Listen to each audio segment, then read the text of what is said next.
اعوذ باللہ من الشیطان الرجیم بسم اللہ الرحمن الرحیم۔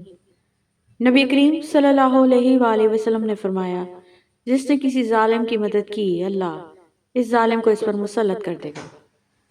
شکر اس مقام کو کہتے ہیں جہاں اللہ کی رضا اور آپ کی خواہش ایک ہو جائے۔ خدا اگر ساری کائنات بھی تم سے منہ پھیر لے تو تمہیں تنہا خدا کافی ہے۔ اے میرے اللہ، جو ہمارے حق میں بہتر ہے بس ہمیں وہ عطا فرما، جو نہیں بہتر اس کی سوچ سے بھی ہمیں محفوظ فرما۔ اللہ سب جانتا ہے، انسان کی نیت بھی اور اس کا دکھاوا بھی۔ درگزر کیا کریں، یہ روح کے لیے بہترین صدقہ ہے۔ خوشی کی سب سے اعلیٰ قسم سکون ہے۔ بے شک اس دنیا کو صرف ایک شے بامانی بناتی ہے اور وہ ہے آخرت کی یاد۔ آپ مخلص رہیں، یہی کافی ہے۔ اجر اور صلہ تو اللہ ہی دے گا انشاءاللہ۔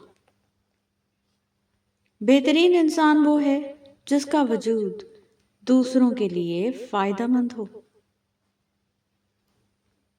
کچھ لوگ اعتبار کے نہیں، احتیاط کے قابل ہوتے ہیں۔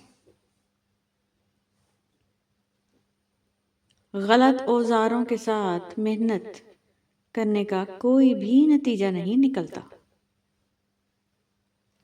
اللہ جس کو دے رہا ہے تم سے چھین کے تو نہیں دے رہا۔ بے شک امیر المومنین امام علی علیہ السلام نے فرمایا، جو زبان کو قید رکھتا ہے وہ پشیمانیوں سے محفوظ رہتا ہے۔ امام علی علیہ السلام نے فرمایا، اپنے عقل کے پیمانے کے مطابق اللہ کی عظمت کو محدود نہ بناؤ۔ کسی سوال کا جواب معلوم نہ ہو تو لا علمی کا اظہار کر دینا نصف علم ہے۔ حضرت علی کرم اللہ وجہ۔ حضرت علی ابن ابی طالب علیہ السلام نے فرمایا، ایسے شخص سے محبت نہ کرو جس کے پاس وفا نہیں۔